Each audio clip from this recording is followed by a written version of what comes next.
Taklimat Keselamatan dan Pencegah Kebakaran. Channel Televisyen Sekolah Kebangsaan Permai Indah. Sejahtera cikgu-cikgu sekalian. Assalamualaikum warahmatullahi wabarakatuh. Okey, baik. Saya harap semua dapat fokus sampai ke hujung ceramah saya, boleh cikgu-cikgu? Okey, baik. Sebelum tu saya ucapkan ribuan terima kasih kepada cikgu-cikgu semua kerana sudi curi masa petang ni untuk dengar ceramah saya. Berikan tepuan murah untuk diri sendiri, boleh? Okey, saya share sekilas latar belakang pertubuhan kami. Kami merupakan pertubuhan pencegah kebakaran yang telah berkhidmat selama 14 tahun dan kami merupakan badan NGO yang bekerjasama rapat dengan pihak bomba. So maksudnya segala maklumat-maklumat, info-info yang saya share pada cikgu-cikgu semua datang dari pihak bomba juga. Saya tanya pada cikgu semua dulu, siapa tahu jumlah pegawai bomba seluruh Malaysia ada berapa ramai? Tahu tak? Okey, saya share pada semua ada berapa ramai je anggota bomba seluruh Malaysia. Hanya ada 15,000 anggota bomba saja seluruh Malaysia. Rakyat Malaysia ada hampir 35 juta orang. Cukup ke 15,000 anggota bomba nak cover satu Malaysia? Sindrom ni 3L, lupa, lega, lalai. Ini sebenarnya satu penyakit tau. Penyakit yang menyebabkan kemusnahan dan kematian dalam kebakaran. Video yang saya dah share pada cikgu-cikgu tadi, kita dekat mana? Dekat dalam rumah, yang duduk dekat kondominium apartment, dekat main entrance. Kalau family kita nampak kejadian berlaku depan mata, panik. Agak-agak apa first tindakan yang mereka akan buat? Dengan air atau api elektrik sekarang ni, ini yang akan berlaku. Yes, memang banyak sebab. Dan paling saya risau sekali kalau mangsa tu terpijak air tu tadi. Sebab air ni kan konduktif terbaik untuk elektrik. Boleh kena short circuit. Hanya satu senjata saja berpadam api elektrik sekarang ni. Tahu tak apa dia? Ini tahu tak cikgu? Yes, alat pemadam api, fire extinguisher. Tapi jenis yang mana satu paling popular? Dekat sekolah ni paling popular jenis yang mana? Yang ABC powder yang warna biru ni lah kan. Okay, yang depan saya ni.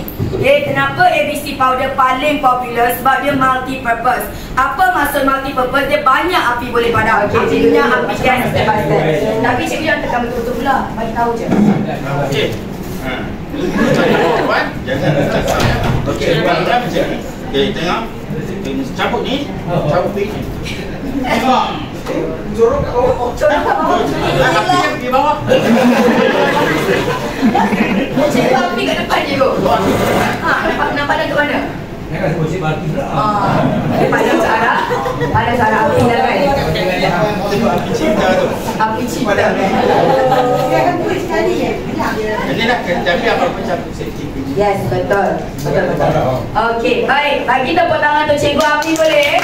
Terima kasih Cikgu. Dapat saya. Okey, baik, betul lah apa yang Cikgu Amin cakap tadi. Tapi saya akan terangkan dengan lebih detail lagi macam mana nak guna fire extinguisher dengan betul. Okay, first kali Cikgu tolong saya check dulu dia punya tekanan dia, pressure bar. Make sure tekanan method ni PASS. So first kali ada P. P untuk apa cikgu? Yes, pull the pin. Tapi ada cable tie. Macam mana nak putuskan dia? Macam mana putuskan cable tie ni? Yes, letak. Twist je pin dia. And dia akan terus putus. Lepas tu A untuk apa cikgu?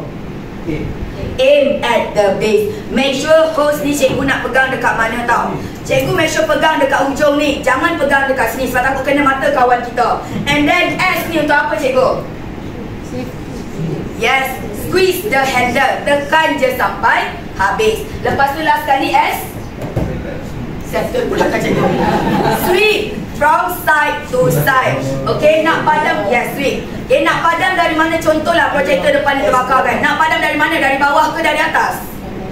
Dari bawah. Dari punca kebakaran. And then baru cikgu sweep side to side. Slowly bawa naik ke atas. Make sure jarak kita dengan punca kebakaran 1.5 meter ke 2 meter. Bukan 2 kilometer tau cikgu sekalian. Mungkin kalau takut panik betul tak? 2 kilometer jauh betul tak padam-padam api. So make sure 1.5 meter ke 2 meter. Okay, sementara kawan kita tengah padam api tu tadi, kita jangan pergi record video, ambil gambar pula. Call bomba. Berapa nombor telefon bomba cikgu? 911. Cikgu 911 tu mesti cikgu tengok banyak Netflix betul tak? 911 tu kan, call hari ni belum tentu esok sampai tau. Okay, berapa nombor telefon bomba dekat Malaysia ni? 99 Okey, yes, betul. Siapa pernah call 999 ni? Balai bomba paling dekat mana? Oh dah, ada satu kan? Yes, nampak call kan? Cikgu terus save nombor bomba dalam phone kita sendiri. Balik rumah buat benda yang sama juga. Kenapa saya cakap macam tu? Sebab kalau contohlah kan, ada kebakaran, kita panik waktu tu. Nak save nombor telefon memang tak sempat.